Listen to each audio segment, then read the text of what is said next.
Polşanın şimalında 20 mindən çox NATO əskəri hava hücumundan müdafiə və elektron döyüş sistemləri aşkar edilib. Mediaya sızdırılan məlumatlara görə hazırda Rumıniyadan Qdansk şəhərinə böyük hərbi texnika kolonları gedir. Məsələnin maraqlı tərəfi Qdanskın Kaliningrada yaxın ərazidə yerləşməsidir.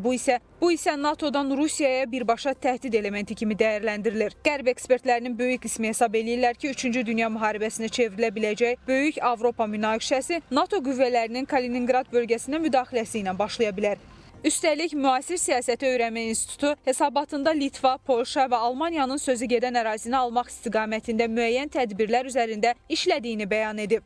Polşanın Qdansk şəhəri məlum olduğu kimi çox mühüm sənaye əhəmiyyətli bir şəhərdir. Yəni burada Avropanın əsas sənaye obyektlərinin yerləşdiyi şəhərdir. Yəni onların müdafiəsi həyata keçirilə bilər və xüsusilə də nəzərə alaq ki, Polşanın Rusiya ilə tarixi düşmənçiliyi var. Hələ Respublika dövründən Polşa və Rusiya arasında tarixi düşmənçilik var və Ukrayna müharibəsi fonunda bu düşmənçilik daha geniş vüsət alıb. NATO'nun Kaliningrad istiqamətinə qoşun toplaması Rusiyanın Şərqi Avropada təsir dairəsini azaltmağa çalışmaq istəyindən irəli gəlir. Beynəlxalq beyin institutları hesab eləyir ki, alyans ölkələri qarşıdakı 2 il ərzində Kremllə müharibə planları üzərində çalışacaq. Bunun üçün NATO hərbi büdcəsini də rekord həddə qaldırmağı hədəfləyir. Lakin Birləşmiş Ştatlar rəsmiləri prosesin bir parçası olmayacaqlarını deyirlər. Nəzərə alsaq ki, alyansın müdafiə büdcəsinin 22% məhz Ağ Evdən asılıdır. Belə olan təqdirdə NATO'nun uzun sürən müharibəyə hazırlığı və müvafiq olaraq Moskvanın qarşısını almaq bacarığı sual altında qalır. Analitiklərin fikrincə, Ukrayna təcrübəsi göstərir ki, alyans belə bir savaşa hazır durumda deyil.